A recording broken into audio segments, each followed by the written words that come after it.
घंटी बजाईती रामजी आईले आगना। घंटी बजाईती रामजी आईले आगना। माता दीनाया आशीष हम जाई विवानवा। माता दीनाया आशीष हम जाई विवानवा। बबुआ काहे के जमल काहे रे जैवना।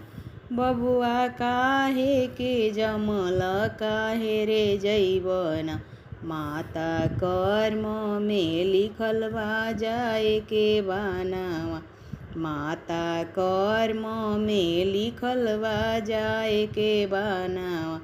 घंटी बजाईती रामजी आईले आगना। घंटी बजाईती रामजी आईले आगना। पिता दीनाया आशीष हम जाई विवानवा। पिता दीनाया आशीष हम जाई विवानवा। बबुआ काहे के जमल काहे रे जैवना। बबुआ काहे के जमल काहे रे जैवना। पिताजी कर्म में लिखल बा जाए के बानवा।